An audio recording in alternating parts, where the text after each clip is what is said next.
Dulu walaupun ini kisah, mungkin kisah anak-anak, seorang sahabat, teman maksudnya, bukan sahabat Nabi, seorang yang bersahabat,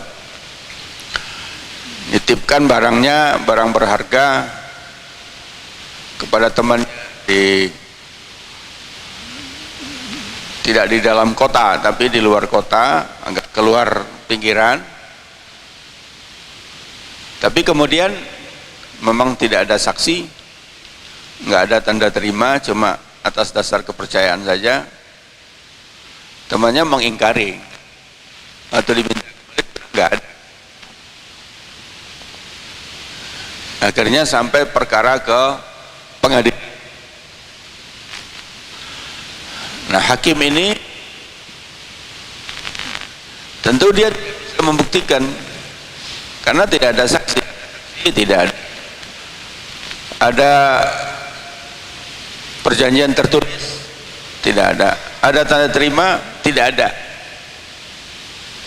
Jadi kesulitanlah hakim ini untuk membuktikan siapa yang benar. Tapi hakimnya cerdik. Ditanya sama yang punya barang, coba ingat betul di mana dulu Anda serahkan barang itu pada teman Anda ini. Itu dulu di sana, kira-kira kalau sekarang ini mungkin kira-kira 5 kilo lah dari pusat kota, di bawah sebuah pohon kayu gitu. Mungkin Anda lupa, bukan nitip tapi mungkin Anda simpan atau Anda kubur di situ. Bisa nggak pergi lagi ke situ? Pergi ke situ, cari lagi. Nah, akhirnya karena yang nyuruh hakim pergi dia. Sementara yang mengingkari amanah itu nunggu. Hakimnya kemudian mengerjakan yang lain, sibuk, dia lupakan itu. Tapi tiba-tiba dalam beberapa menit hakimnya ngomong,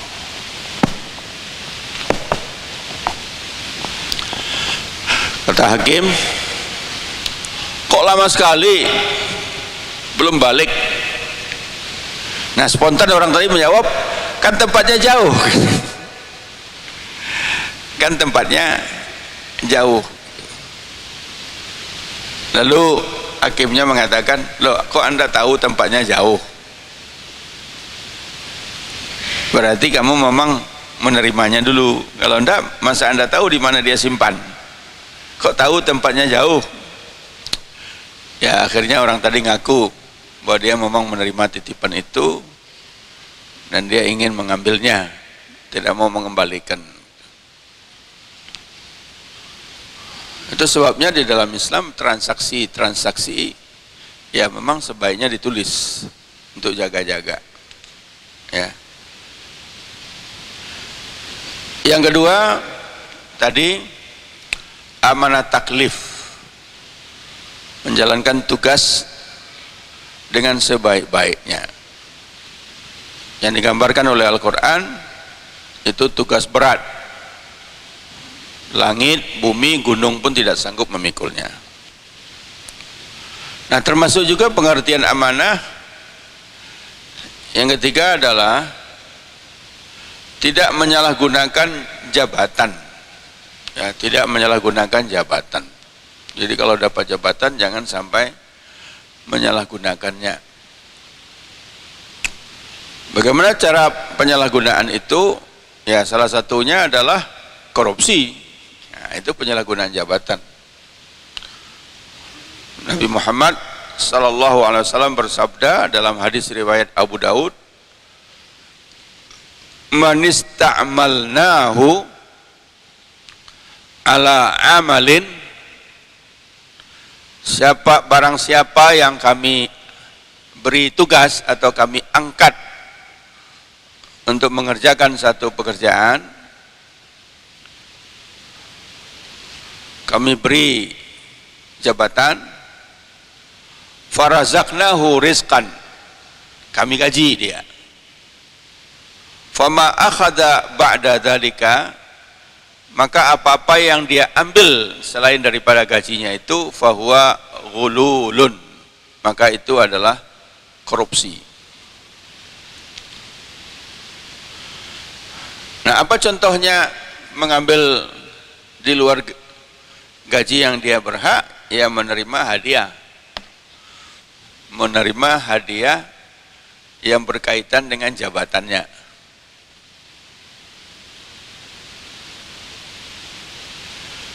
Misalnya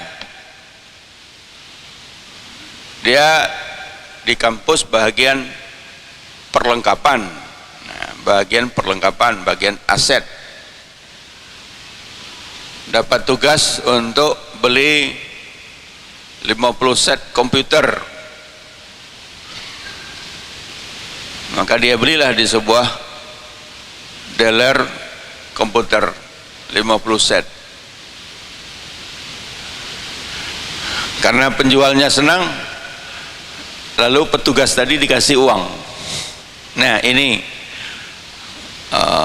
bagi-bagi rezeki sedikit, tanda terima kasih yang gitu. Padahal dia menjalankan tugas. Nah, hadiah yang diberikan oleh perusahaan itu tidak boleh diambil. Hadiah itu harus dia serahkan kepada yang memberi dia tugas. Karena dia bukan pedagang perantara, dia bukan calo. Kalau pedagang perantara ya memang dia dapat untung dari itu, tapi ini dia adalah petugas. Itu kalau yang dibeli komputer. Gimana kalau yang dibelinya pesawat?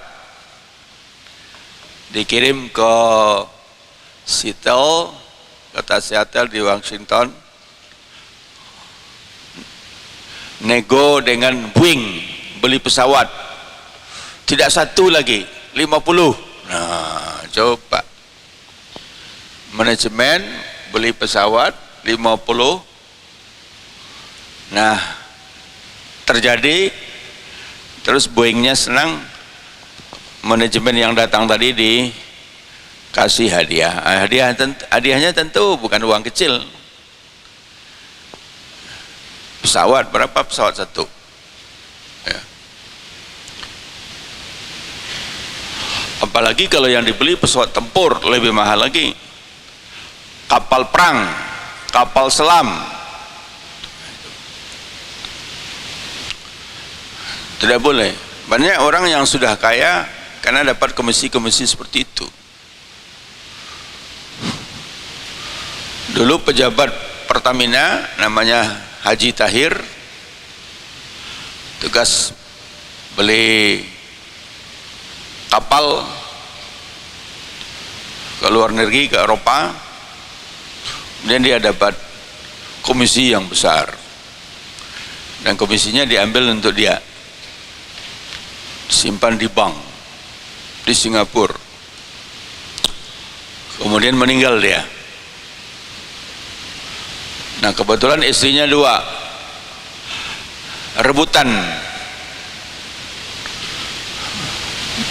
Istri pertama dengan istri kedua, anak-anak istri pertama, anak istri kedua rebutan. Sampai akhirnya perkara di pengadilan Singapura. Jumlahnya besar, akhirnya Pertamina tahu, wah, ada perkara. Lalu Pertamina ngikuti, kemudian masuk menyampaikan kepada pengadilan Singapura, ini harta yang diperebutkan itu milik Pertamina, karena seharusnya dia tidak boleh menerima komisi sebesar itu, harusnya dia serahkan kepada Pertamina. Jadi ini bukan milik istri pertama atau milik istri yang kedua. Akhirnya perkara pertama kirim pengacara handal ke sana. Dan oleh pengadilan Singapura yang sekuler, tidak berdasarkan Al-Quran dan Sunnah, itu Pertamina dimenangkan. Karena memang bukan haknya. Kalau halal komisi-komisi itu lebih baik kerja bagian perbekalan saja, tidak usah jadi rektor. Mungkin bagian perbekalan lebih besar pendapatannya daripada rektor. Nggak usah jadi presiden, jadi menteri, jadi gubernur. Cukup bagian pembelian saja, bagian aset. Contohnya, kita berani menyimpulkan bahwa itu haram, tidak halal, karena sudah pernah terjadi di zaman Rasulullah Sallallahu Alaihi Wasallam. Kasusnya terjadi pada Ibnu Lutbiyah. Ibnu Lutbiyah ini seorang amil zakat. Ditugaskan oleh Rasulullah Sallallahu Alaihi Wasallam untuk memungut zakat dari muzakki.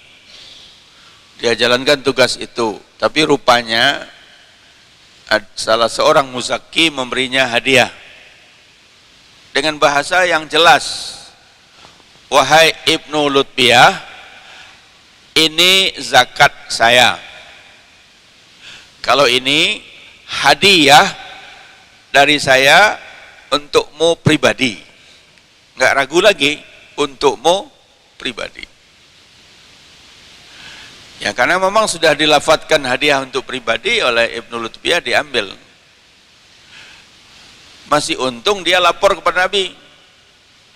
Tidak minta izin, tapi cuma lapor saja. Ya Rasulullah, hadhihi sadaqah, inilah zakat yang aku kumpulkan. Kalau ini hadiah dari seorang muzaki untukku. Nah, jadi dia tidak nanya boleh aku ambil atau tidak, tapi langsung ngambil. Kalau sekarang kan lapornya ke KPK. Jadi kalau pejabat dapat hadiah, misalkan mantenan saja, kalau dapat kado lebih dari 1 juta, itu lapor sama KPK. Nanti KPK yang menilai, ini boleh atau tidak. Padahal dia cuma mantu. So, bisa saja orang menyuap atas nama memberi kado. Katanya kado, tapi Camry.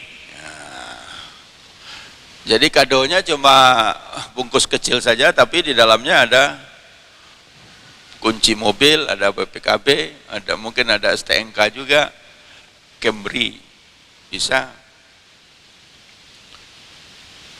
Kalau sebulan tidak dilaporkan ke KPK, kemudian KPK tahu, dia masuk karena pasal gratifikasi, korupsi, bisa ditangkap. Apa jawaban Rasulullah kepada Ibnu Lutbiyah? Rasulullah tidak ngomong, tapi kelihatan di wajahnya beliau tidak suka. Kemudian Rasulullah langsung pergi menuju masjid. Ya, kalau rumah Rasulullah dengan masjid kan cuma keluar. Kumpulkan orang-orang yang ada di masjid waktu itu, dikumpulkan oleh Nabi, itu Nabi pidato.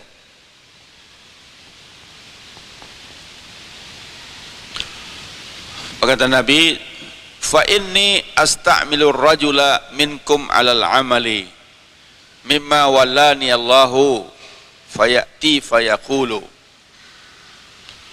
Sesungguhnya saya menugaskan salah seorang di antara kalian untuk melaksanakan tugas yang saya diberi wewenang oleh Allah untuk melakukannya. Maka datanglah orang tadi menemuiku, berkata, hadza lakum, ini zakat yang aku kumpulkan. Wa hadza hadiyatun uhdiyat li, kalau yang ini hadiah yang diberikan hadiah untukku.